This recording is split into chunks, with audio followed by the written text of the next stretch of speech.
Thank you very much, Chris. Well, welcome everyone. I've been told that there's a bumper crowd in this evening, so no pressure on me. We farm just on the stretch of the River Meon right up at the source, just south of East Meon. We are a mixed farm. We've been here over 100 years. The Atkinson family, and it's me and my brother who was meant to be on tonight, but he's actually just had twins in the last 10 days, so he's busier than me. And my father, and we have beef, we have sheep, we've got goats, we've got pigs, we've got beavers, campsites in a big environmental scheme. So we're very busy, but we thought that beavers would keep us even busier. We've done it in collaboration with the national park. Obviously, our whole farm is within the national park. We're always very close with them. We did the water vole reintroduction many years ago as well. We have lots of volunteers that still come and do all the counts and everything like that on the river. So it's really important. And obviously for a funding pot, they're very useful as well. The Beaver Trust, obviously within the name, they're a charity. They are the knowledge, they are the experts. And so it was obviously integral. They were there from the licensing point of view as well. And then the Southampton University actually got involved. Their geography department, they have so many PhD students that were interested and doing all the surveys, LiDAR surveys, drone surveys, fish surveys. We have thrown the kitchen sink at it from science, especially because of the chalk stream element. We thought it was really important to do it from the beginning and then monitor it as the project progresses.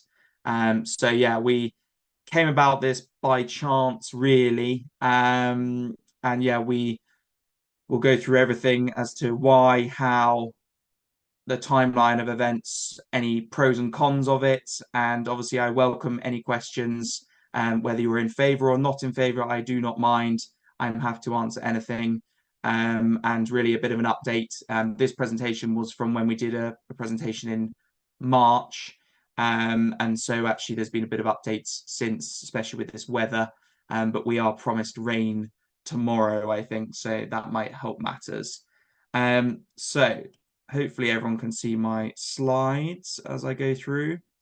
We're talking about the Eurasian beaver, which is basically the European beaver. The big beavers that you see in America, they're even bigger. And yeah, they create big dams and can cause a bit of chaos. The Eurasian beaver, there's massive populations in Eastern Europe, so Romania, places like that, and in Scotland now there's a few thousand, suppose. And yeah, they can weigh up to 30 kilos. Our two beavers are roughly 20 kilos, but obviously, as they mature, they will grow in size. Um, so the habitat and diet. So a beaver doesn't eat fish. They're vegan. So anyone that tells you that they eat fish is thinking of an otter. Um, they live and create wetland habitats. So their purpose for us, obviously, is to reintroduce a species that has been extinct in this area for a long time. But the real reason is we had a not unloved but untouched part of the River Meon landscape that doesn't have many wetland habitats on it at our upper stretch of the river. And so we thought, well, we've got an old duck pond. What can we do with it? And we had the South Downs National Park out, and they looked at this pond and they said, yep, you could get a big excavator in, desilt it, line it, do all sorts of things. And by chance, our veterinary group who act for NEP Estates, the rewilding project in Sussex, who introduced beavers, they got their cattle. They had a barbecue over there. We went over there, saw the beaver enclosure, and thought, maybe we could do this. And that's where it all kicked off. And then, yeah, we've gone from there. So that picture that you can see is actually one of the old duck shooting hides. So you would historically shoot around the pond, and you'd have trees that would hide you from view from the ducks. That's a conifer, and beavers tend to not go for those sorts of trees. And so it was quite funny to see that it had gone for it, stripped a bit, and then completely abandoned ship on that tree. I think it had probably just got a bit of a sour taste. So they tend to eat poplar, like more aquatic, wet feet trees, poplar, willow, anything like hawthorn, blackthorn, maples, things like that, and crab apple trees, which we had a few in our enclosure, which they went all guns blazing on one of them, which there should be a photo of later on.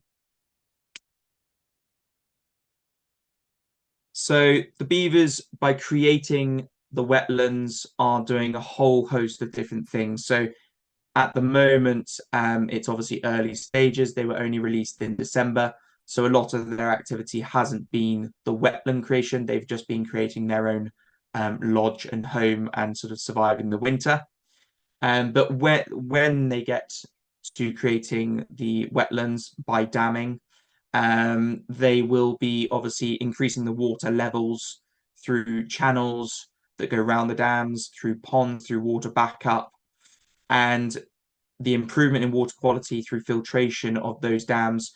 The dams themselves are what we call leaky dams. So it's still allowing water flow, but there's a lot of mud and silt that acts as that filter.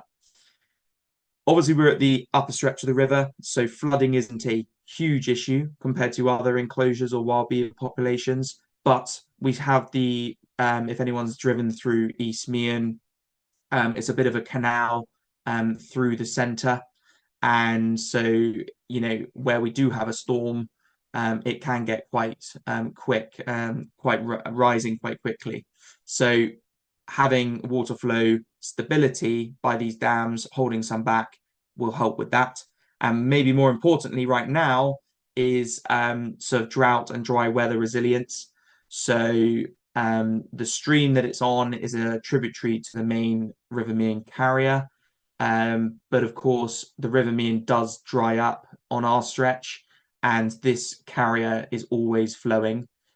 So by holding up water in the winter and almost creating a large sponge in the water meadows around the enclosure and increasing the saturation in the drier months, that will naturally go out of the soil and then into the rivers and aid that flow that's required to obviously help the habitats along the Meon for all the aquatic plants and all the fauna.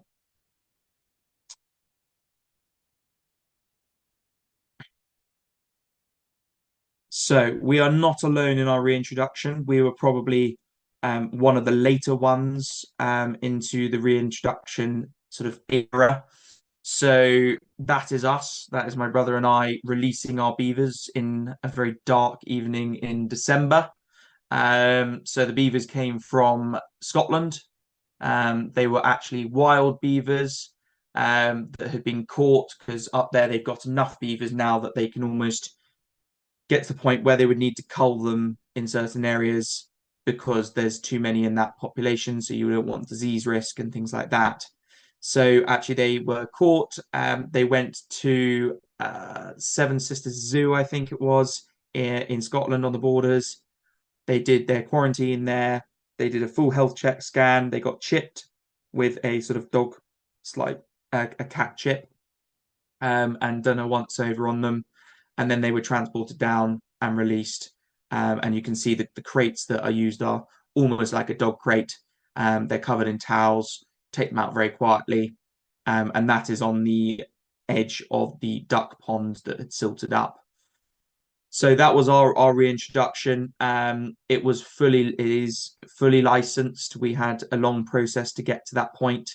And so we had to work with the Beaver Trust. We had to get a license from the Environment Agency in order to alter the river course by virtue of damming. And then we also had to get a license to actually have the beavers from natural England. So those are the powers. And, we abide by those. We have a 5-year license. It's all very strict. The fencing specification was very strict before we could get to this point. A lot of people, would say, oh, well, why do you have an enclosure? well, at this point in time, I think it's really important because people are still bedding in with the idea. And also, in the South Downs National Park, Southeast England, we are very dense population compared to Wales, Scotland, or Northern England, where maybe lots of wild beavers would be absolutely fine. You wouldn't notice. Whereas, yeah, in this neck of the woods, you would probably have some people that wouldn't be too happy. So that's the way that we do it. The licensed release into an enclosure. There is the illegal, and probably the Daily Mail have coined this one, beaver bombing, which is basically people that were frustrated by the whole process of the not being allowed to have wild beavers and also the slow rollout of these enclosures. They were either had their own enclosure on in secret or were simply finding wild beavers and transporting them to other parts of the countries and then essentially dropping them off in a lay-by or a river and setting them free. Now, it's limited from what we know. A lot of it was happening. Now, where there's been a change of legislation with these licensed wild releases, which I'll get onto later, that's sort of maybe stopped it in its tracks slightly. But again, we just cannot tell where the beavers are coming from in the wild as to whether they are breeding quick enough or whether it is people translocating them. But obviously, from our point of view, it's not a good thing, the fever bombing, because you've got disease risk, because you don't know where those beavers have been, how they've been treated. They most likely won't be chipped, so therefore we wouldn't know whose they are. If our beavers were, if a wild beaver was to interact with our beaver, then of course, and they had offspring, they wouldn't be chipped. We wouldn't know the progeny. So at the moment, they're almost like a pedigree animal, our ones, in that they're all on a database with the Beaver Trust, and therefore, they can track the population, and if there's a area that has too many beavers, and there's a chance of inbreeding, then they can then track the right ones to then translocate them. So it's all very controlled. Whereas the legal beaver bombing is a bit of an issue if it continues. But I actually foresee that should stop as the rollout of all these beavers is mainstream. The licensed wild release actually only came like the week before my original presentation. So essentially, the Beaver Trust, being the charity, had pushed and pushed and pushed, saying, we've got all these enclosures, that's great. We've got this beaver bombing happening. People are accepting the idea of beavers and understand the benefits, which hopefully you will as well tonight. And therefore, please, government, can you just say, within reason, under proper legislation and license, can we let them go out the enclosures? And that basically sat on the desk of the government for the whole of the last Conservative end Conservative government, and then the Labour government as well until March. They then thought they were going to do it, and then because they had annoyed a few farmers due to inheritance, which we won't get onto, they thought maybe we won't do the whole wild release onto predominantly farmland. That might anger them a bit more. Well, we're a bit of a different story because obviously we like our beavers. But eventually they got onto it and they have announced all of the legislation for that. But it isn't just a Wild West of releases. There's been one in Purbeck so far. Most of it will be National Trust, Wildlife Trust, those sorts of groups, and also very much the mantra of right beaver, right area. So, of course, you need sort of proof that your enclosure has succeeded, also proof that the impacts are likely to be less than the benefits. So we went down to a site in the Holneycott estate down near the Butlins in Devon, and they had a 10,500 acre estate, National Trust, and they had their beaver enclosure, and they were saying, we own the whole river catchment. So the beaver is unlikely to move catchment in a hurry, and therefore the benefits to the whole catchment was much greater than the impact of someone else's river catchment or other ownerships within that land holding. So those sorts of cases in my head seem very logical. R1, not so much. Again, we're in a very populated area in the South Downs. There's not many about beavers in our area. The nearest would be the Blackdown Forest, the River Otter, and Knepp at the moment, and Ewhurst Park. So we are one of not very many in this area compared to Wales, Scotland, where they have lots already, and Kent and Cornwall. So that's our view on it. I think we will certainly add the first 5 years of an enclosure license. We don't know thereafter what happens. Whether we are allowed to release them if we can prove that's the right thing. Whether, if it all goes terribly wrong, we won't have a new license permitted, or we just extend the license. They have enough habitat within the enclosure to support a family of probably about 8 beavers, and there's currently 2. So we're fairly confident that even 5 years down the line, we should be able to still, have breathing space for them. This was the other issue: is the enclosures started popping up in 2015 onwards. And of course, we're now 10 years down the line. And so some of the enclosures were getting pretty full, and it was trickier and trickier to find homes for maybe beavers that needed to be translocated. So that's the sort of landscape at the moment. And that's a bit of a, sorry, but for the quality of the photo is poor, but that was a PowerPoint done by Natural England back in January. And it sort of just shows a geographical area. The black dots are roughly the enclosures, the licensed enclosures. So you can see lots in Cornwall. It doesn't cover Wales and Scotland, but a few in Sussex. And then the yellow squares are an indication of sightings of wild beaver populations. So you can see a lot in Cornwall, Devon, Kent, sort of the River Wye, Severn area, and then Gloucestershire direction. And they sort of coexist around perhaps the earlier enclosures, if I was to be sort of coy about it. The legislation on the specification of fences for early enclosures wasn't as stringent as it is now. And so, it's possible that there were escapes from those early enclosures, and therefore they've then, undertaken a wild population in and around those areas. But those locations are likely to be where those wild beavers would be. So you can see there's a bit of a glut in the west and east, not much where we are in Hampshire, but obviously that hopefully will change in the future.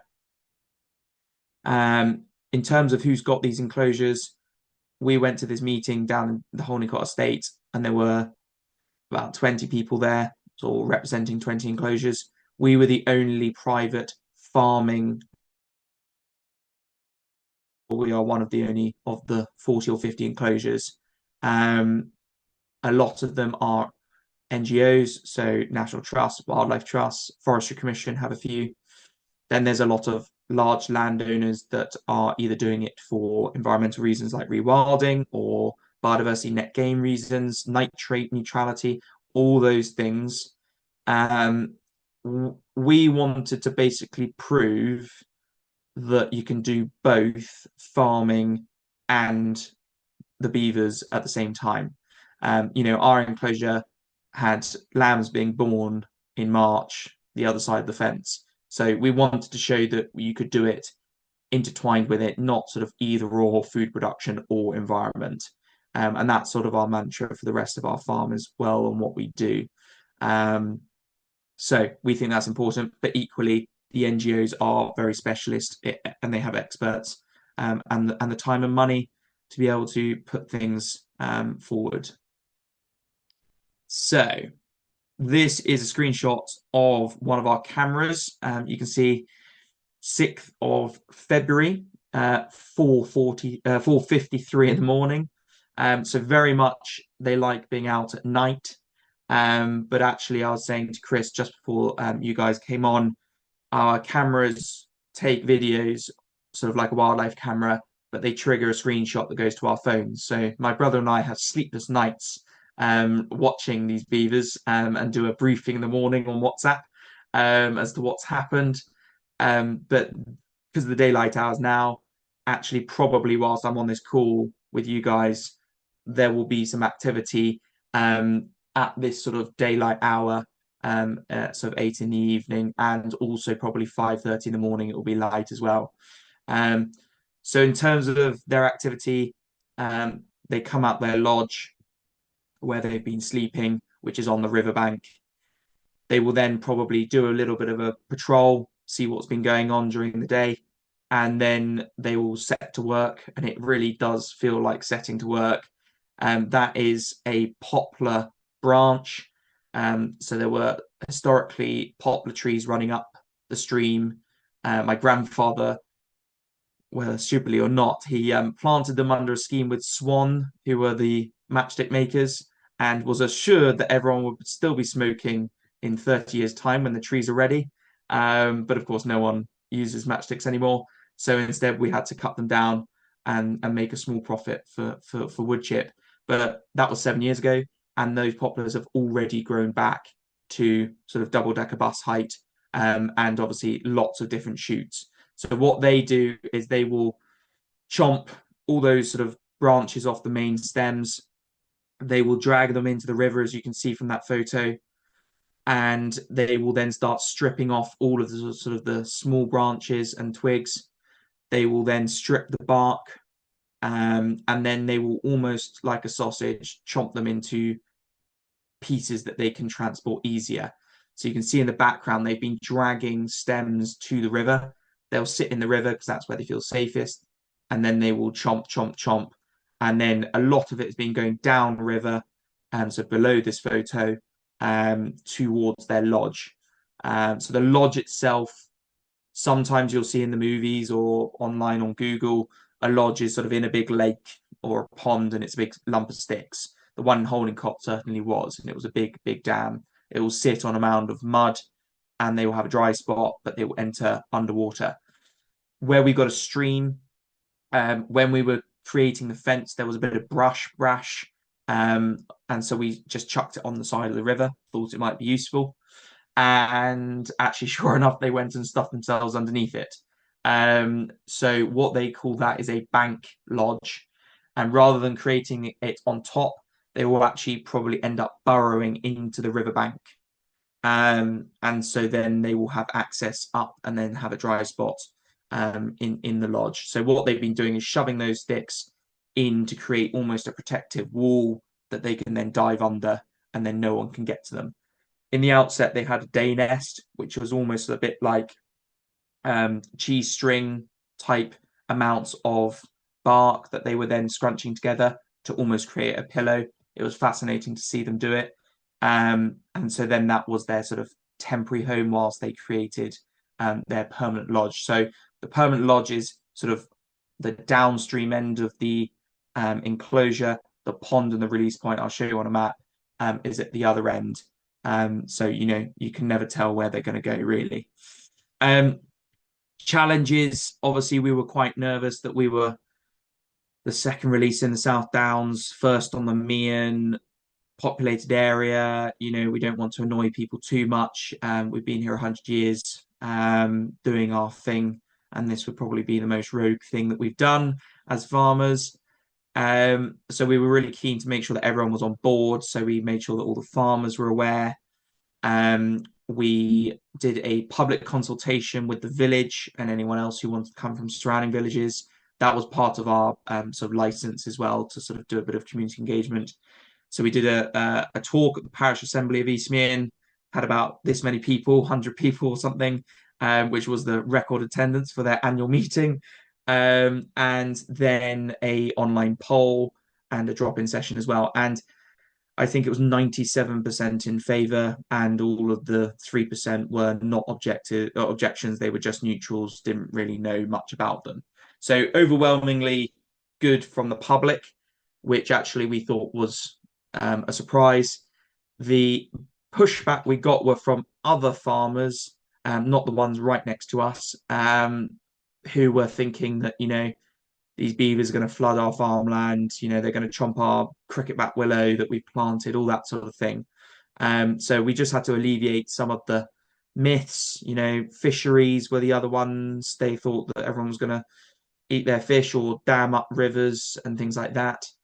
So we just had to sort of more education rather than debate. just to tell them, this is fully licensed, very controlled. They're not suddenly going to breed like rabbits. They don't do that. Um, and so, yeah, alleviated some of those things. There's still people that are ambivalent about it, but we are where we are. And that's why Will and I are doing things like this for interested parties from both a good and a bad standpoint, to try and sort of just educate the public more as to what might be on their doorstep or not in the future, or if they want to come and see them in the future. So yeah, overwhelming support so far, but there have been challenges, um, but we'll get on to that with our update at the end. So benefits. This was a photo taken at the Holnicott Estate. So this is a 6-year-old enclosure. So it just shows this was a woodland before with a river running through it. And now it is basically, I mean, it was on that really, really wet sort of February time where we had floods in Yeovil and things. And it's just basically a lake with trees growing out of it, which is just amazing because of all the aquatic plants that then appear up, all of the toads, frog spawn, toad spawn, newts, everything that would not exist in that area is now existing. And they've monitored all of that. The flood reduction, so in that area especially, they have big flood risks with sort of steep valleys. So there was a lot of benefit from that. And then the actual sort of water quality, pH, all that sort of thing was being monitored and was showing good progress with that. Again, you can see in that picture a bit of a dam that had been built by them. So you can see they've guided the water away from the rushes, but then all the water does, as you know, is just go round the dam. So it's a constant battle for the beavers to sort of hold this water up. But essentially it creates a big bog, which of course everything loves being inside. I'm pretty sure that tree was felled by them, and you can just see it's then been debarked in places. And so that's what they actually feed on for their nutrients in the winter. And then obviously helping building things. So yeah, really, you would have heard, if you know anything about beavers, that they are called ecosystem engineers. They are creating, restoring, and altering landscapes, engineering the landscape for other benefits. They're an animal that we want to see, but they're not the only animal they support. The reason we've got it is to create the habitat to support other wildlife. And obviously, we understand the importance of wetlands in terms of carbon sequestration, water quality improvements, and everything like that. And we've depleted them over centuries as humans in Britain, especially. This is a quirky little infographic straight off Google. Sorry about that. And it basically shows an indication of what to expect in the future. So on the left, you've got water table fairly low, few dams being built. Then the water table starts to rise. The water goes around these dams. They make bigger dams. And then you have more filtration. You'll then maybe have a bit of straightening of the channel as the water flow increases and the pressure. And then to the right, you start seeing really a mosaic of wetland as it is diverting, slowing down, allowing aquatic plants to grow up through willow, growing up through it as well, and creating little islands, which are oases for other wildlife. And also on the bottom, you can see the water table rising. And that's really, again, a big part of it is to try and help the River Meon, which, doesn't have enough protections in our view. Their southeast water, they pump out the source of the Meon, which is probably, in my opinion, one of the reasons it dries up. But, everyone needs water, but so do the wildlife.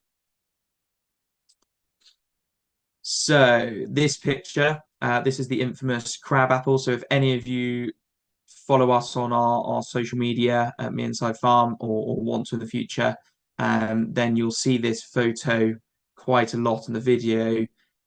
Basically, this was a crabapple tree that's a good 15 meters away from the river, which beavers don't normally go too far from the river. They went past a whole load of other trees that looked perfectly edible and chose that one tree because it is a crabapple. And we didn't know at the time, but they seem to have a penchant for eating crabapple bark. So that was actually a limb from a larger tree that had fallen in Storm Eunice. And so it was lying on the floor. And sure enough, they started debarking it and then nibbling into that sort of pencil shape. And it got to the point where it was about to snap in half, and it did. And actually, obviously, I'm not in person tonight, but we then did saw off a bit of that pencil, and I took it to our other talks that we've done, so you can sort of see, show and tell what they've been up to. But the amount of wood chip in sort of half an iPhone size pieces that they chomp off per mouthful whilst doing it is insane. Sort of underestimated quite how much mess a beaver can make of a tree. And that probably took them on and off. They were working on that for about 3 weeks, coming and going. And they were simply doing it for the nutrients because they weren't dragging anything of that back to the river at all. So the Meonside Beavers specifics, what, why, when, how, covered a bit of it. But essentially, we had a duck pond that was in disrepair, had a sluice gate, wasn't working. It was completely overgrown with bulrushes, hazel, willow trees. And essentially, we've got 400 meters of chalk stream that we've enclosed that then goes on to the wider Meon that we have ownership of over a kilometre before the river enters the village. As you can see from the bottom left, it is grassland, low productivity grassland that was just simply cows and sheep. So, we're not using up vital farmland like the solar panels are and things like that that make the news. And we're not using up sort of food producing fields. The enclosure is fairly narrow, so it's about 30 meters one way, 30 meters the other side, and it's 400 meters long. It's this, I'll show you here. This is the enclosure. So it's about 6 acres or something like that. The blue hazing is our land ownership. The purple shows the sort of east to west river flow, and then it meets the River Meon that then goes south to north up the screen. The either side of it is then planted up by the national park with some additional woodland, because as the water table rises, then of course the woodland, riparian woodland strips will then benefit from the wet feet. So again, we've got things like willow, hazel, we've got a few oaks on the drier spots, poplar, black poplar, and a few elms as well. So the national park have donated all their time and resources for that, which is excellent. And we will see how they grow. And they're fully protected by tree guards and everything. So the pond in blue is where it is at now. So we released them in the pond site, thinking that's where they'd set up home, but instead they went to completely the other end and set up home by the outflow. So if I just flick back, so sorry to talk about the fence. So the biggest thing about beavers is them getting out within our enclosure. And that's one of the biggest things about getting the license, is making sure the fencing specification was to what Natural England wanted. So the left-hand picture is normal livestock fence posts, slightly longer ones. And then it's called otter fencing. And it's basically 10 mil, but sorry, 10 centimeters gaps in the fence.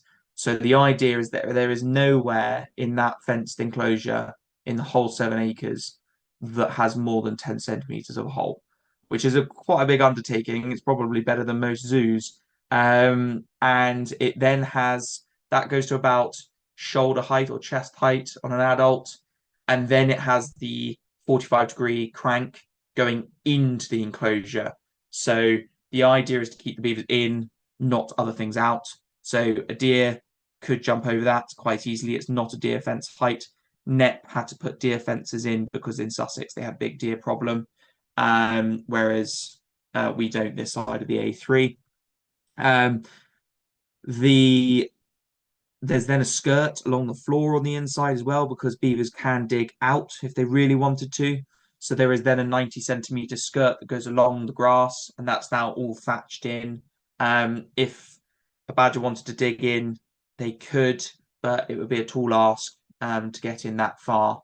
Then the middle photo, you've got the outflow, which is essentially a whole load of rebar on a frame, and that is out the water, as you can see, and then it actually goes into the bedrock, and it basically goes a meter below the sort of silt line, as it were, and that goes sort of 4 meters either side as well. So it's quite an engineering project to put it all in, and on the outflow and inflow fences beyond in the background, also that wire mesh is also a meter down as well. So essentially, if a beaver wanted to get out, the inflows and outflows are the most likely spots. And that's where they could then dig. So hence the extra engineering. You can see beyond outside the mesh is a bit of a weir. So that's something that South Downs National, the Southampton Uni put in. They put one at the outflow and one beyond the inflow to measure water flow. So over the years, we can then see the changes in water levels and water flow and gauge the effect that they're having. That photo was taken in January time, and you can see there's a bit of leaf litter where we had one of those overnight rainstorms. So the river does rise quite quickly, reacts very quickly, but then it drops very quickly as well, because the sort of watershed of that stream isn't huge. On the right hand side is the duck pond. So you can see very full at that time. It isn't now. And lots of bulrushes and hazel and willow in the actual river itself. The right hand photo of there is the rest of the stream, so between the pond and their lodge. So it is literally like a kitchen table's width. It is a stream, not a big estuary or anything like that. It's sort of knee-high deep, and it's chalk, gravels on the bottom. So it is a pristine habitat, and you can see all the brambles, hawthorn, and everything, crabapple trees in the background. So, yeah, finishing off on our aims. So, create and enhance a better pond environment, obviously, create some wetland habitat, create riparian woodland, which is proven to be a very good habitat. Hold up water flow, filtrate the water, increase the holding capacity, get some beavers back, which were made extinct, and encourage all the wildlife around it whilst helping with some carbon. Little photo there of some poplar that was eaten, and you can see them making some pencils. And then bottom right is again when we were down at Holneycott, dealing with what it might be like if we had to trap them and things like that. So yeah, the timeline of events, just to cover that off. That photo is on Valentine's Day, which was quite sweet. That was sort of one of our first sightings of the beavers together. The summer 2023 was when we visited Net. We thought it was a great idea. We got the Beaver Trust out, Derek Gow. Some of you may have read his books on beavers, wolves, everything wild. He's a bit of a pioneer on water voles. So do give him a follow. He's quite funny and very direct and to the point with his views. So he gave us the assurance that we could do this. And then we held a public consultation in April. We submitted the application for the fence. So the fence was paid for by the Farming in Protected Landscapes Fund with the National Park, and also a Renature grant as well, for the entirety of the fence and the beaver cameras that we have and things like that. The beaver license was then given back to us, approved in September, cracked on with the fence in a very wet November, but got it done.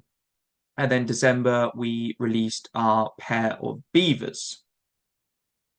That's the end, but I want to just cover off on the timeline. So we actually, at the time we were very nervous, what's going to happen. We've never had beavers before. And actually not all projects go to plan. And we can disclose this now because it's all past now. But actually, sadly, on day 2, we were doing a dormouse survey in that enclosure, and we actually found the female dead, which was a bit of a shock, which not many people know about, but they do now.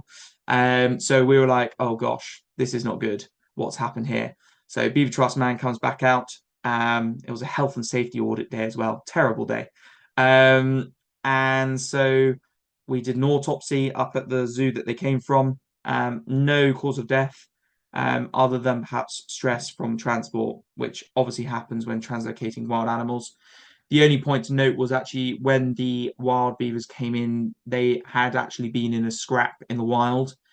So the female did have some wounds that had been healing and were fully healed, signed off by the vet. But of course, you never know. So that was a bit of a shock to us. And then so we had our bachelor male beaver sat there.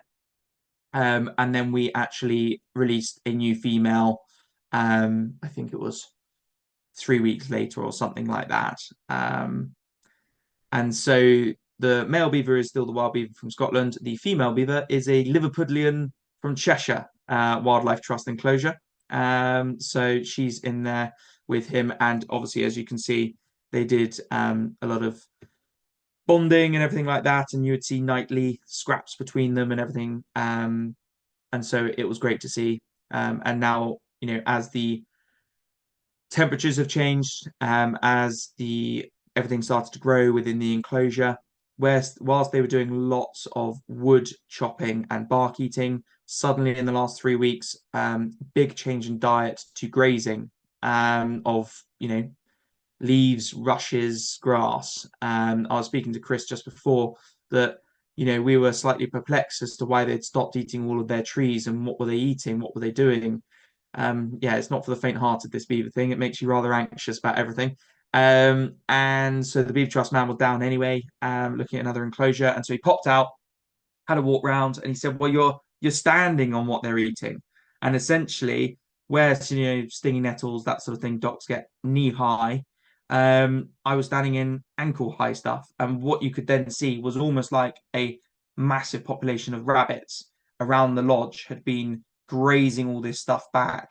But of course, we don't have rabbits of any quantity or hares in the enclosure or deer.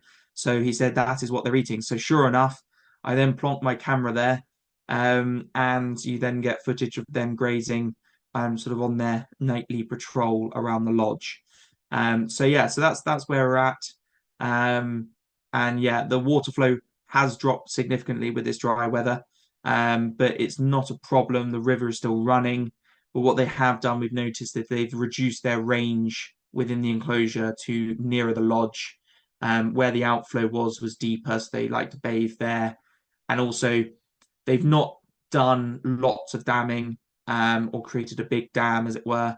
What they have done, we've noticed, is they've narrowed the channel by placing wood parallel with the river, and then stuck a couple of branches across. And what that's done is it's almost created a dead spot in the water flow, and just made it that much deeper. And that seems to be where they're grooming, and foraging and things like that. So yeah, fascinating to watch as a novice going into it. Um, you can see the tail of the beaver there. If you were to go up to a beaver, and in early days we were checking the beaver enclosure, we go near the lodge, and one of them would come out and slap its tail, and then dive under the water, and I mean a proper slap. So they can be quite territorial and aggressive, but inherently they're just nervous of all things human. They're very nocturnal, and so they sort of keep themselves to themselves. Family structure wise, they are pretty good, so they don't breed. They will have maybe 2 to 4 kits a season. And whilst there's the male and female at the top, the mother and the father, they'll have their kits, and then those kits will stay with them for about 2 years before they become sort of sexually mature. Then at that point, they may just want to disappear off to another part of the enclosure, but they sort of still remain within a family group. They don't interbreed within the family group. And actually, if the female, that's the breeding female, feels like their habitat is, reaching capacity for the group, then actually they are able to stop ovulating, self-ovulation control, which actually means that, it creates stability within the population. Obviously, if one dies, then, you get the argy-bargy between juveniles. So that's again why the Beaver Trust have been quite keen to translocate where possible, juvenile males and things like that, just to spread the love and spread the beavers. So yeah, that's where we're at. And thank you for listening. Obviously, we have our website that has all things beavers on it and the rest of the farm stuff. Our Meonside Farm is on Facebook and Instagram and TikTok, if any of you are into that. And that's basically a lot of beaver footage, an update here and there, some of the camera footage, and then also everything else that we get on the rest of the farm. Which, if you have any questions about any of that, then yeah, I'm more than happy to answer what else we do on the farm. Thank you, Ollie. Thank That's you. really interesting. We do have some questions in the chat, so I'll just